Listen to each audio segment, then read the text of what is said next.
Perkenalkan,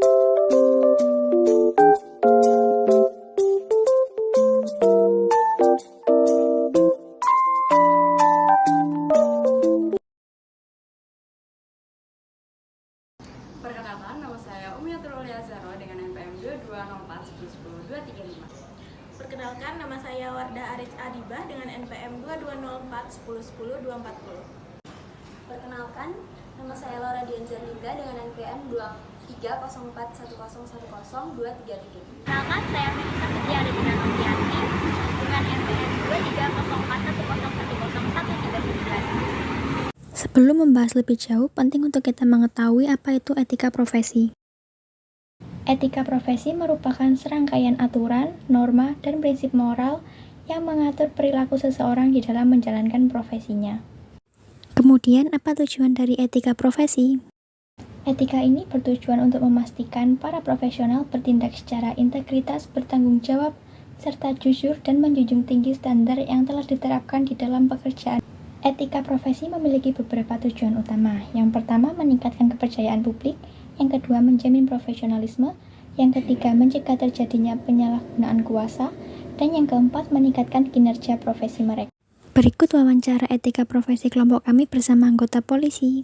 Assalamualaikum warahmatullahi wabarakatuh. Yang terhormat Bapak Tukiman selaku dosen pengampu mata kuliah Etika Administrasi Publik serta teman-teman sekalian.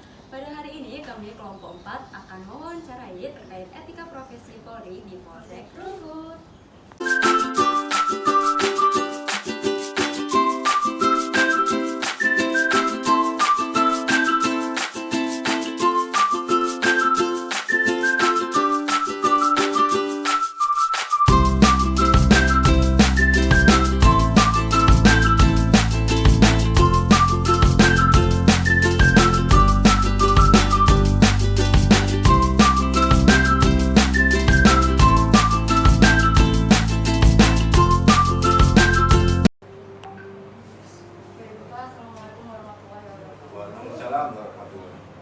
Kami dari mahasiswi administrasi publik UIN Veteran Jawa Timur izin mewawancarai Bapak terkait etika profesi Polri khususnya di Polsek Krukut ini. Nah, di sini nantinya kami akan menanyakan beberapa pertanyaan. Mungkin bisa langsung dimulai saja. Nah, yang pertama Pak, apa saja prinsip dasar etika profesi Polri ini yang harus dipegang? Sesuai dengan amanat dari Pak Kapolri, nanti ada jadwal yang namanya presisi ya. Jadi di situ ada disebut transparansi, terus akuntabel, dan banyak lagi. Dan terjemahannya di dalam setiap penugasan itu tadi kita harus memberikan pelayanan ke masyarakat sesuai dengan SOP yang berlaku baik dari internal polisi sendiri maupun dari mungkin perundang-undangan yang berlaku untuk publik, pelayanan publik ya. Sebenarnya kalau dari segi teknis di bidang kepolisian ya itu tadi kita tidak penyalahgunaan wewenang, terus tidak menerima pungutan liar dan melakukan pungutan liar.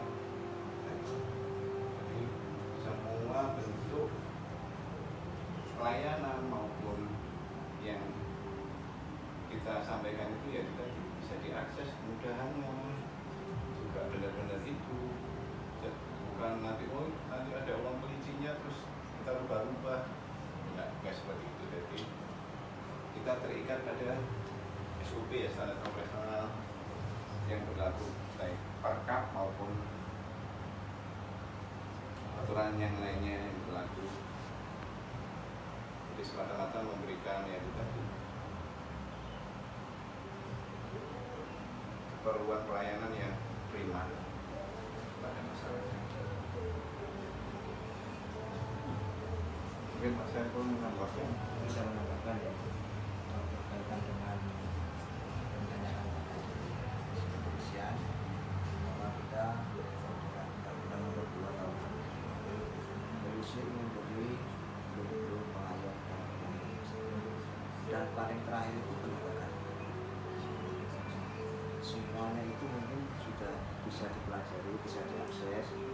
Misalnya sekarang sudah digital ya, sama yang pada intinya ketika polisi menyimpang dari undang-undang itu, siapapun bisa melapor. Melapor kemana? Panggilan Polda, panggilan ya. Ini ada yang lain. Dan untuk pertanyaan selanjutnya ya Pak, bagaimana cara membangun integritas dan etika profesi anggota Polri? Ya, tentunya integritas itu kan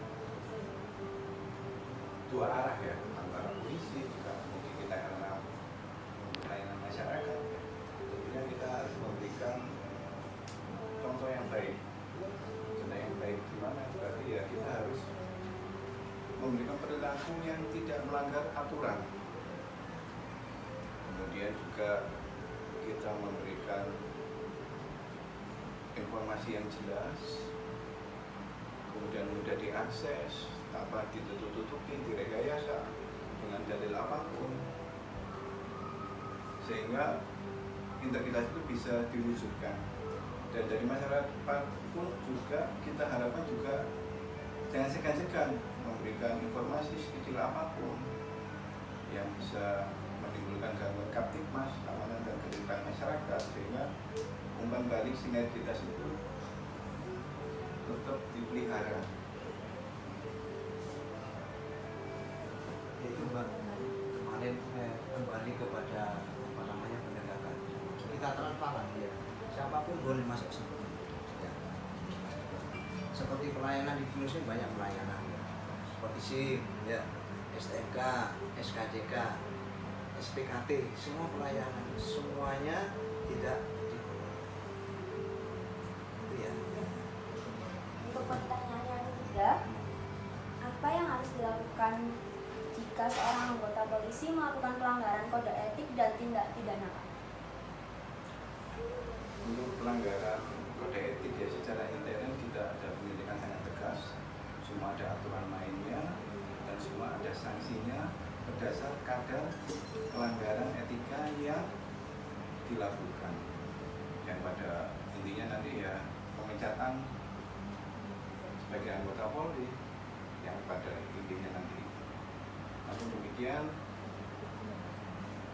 pimpinan tidak serta-merta harus itu. Kalau bisa dibina ya kita bina, kalau enggak ya baru kan tulisan yang kita tadi.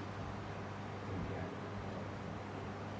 Nah, di kepolisian ini Pak, polisi ini kan sipil yang dipersenjatai. Ketika pelanggaran berat itu bisa di pengadilan. Ketika mungkin pelanggarannya yang sempat tidak fatal, mungkin kode etik kepolisian itu bisa nanti bermudarat maka dipindahkan, bahkan nanti dipecat pemecatan. Kalau nanti bisa dipecat, bisa nanti dipidana. Mungkin ada yang lain?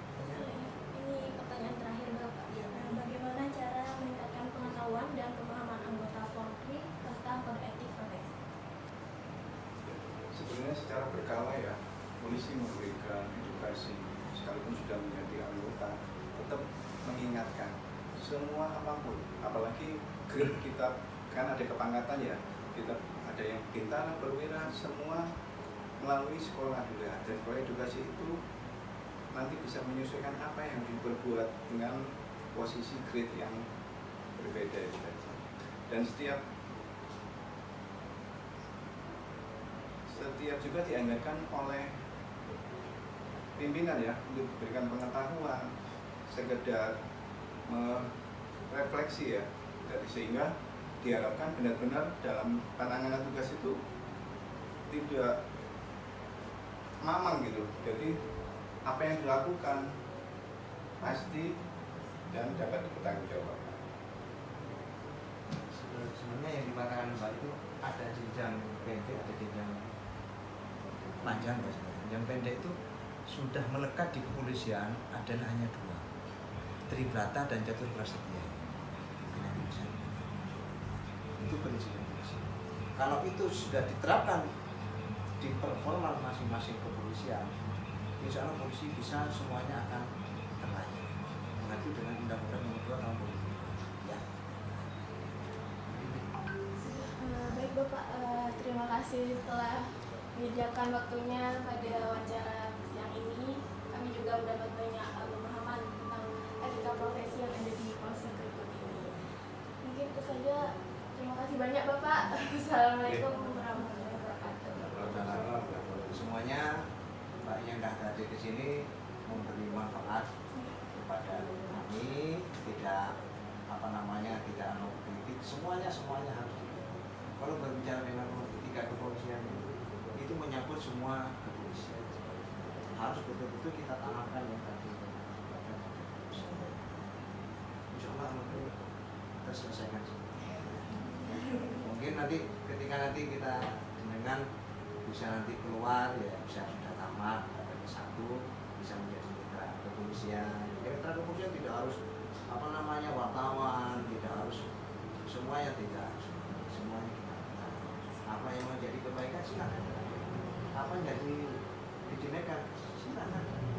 Kalau itu baik kita sampaikan, kita sama-sama membangun bahwa polisi itu adalah penegak hukum, tidak melanggar hukum, harus menyelesaikan yang salah.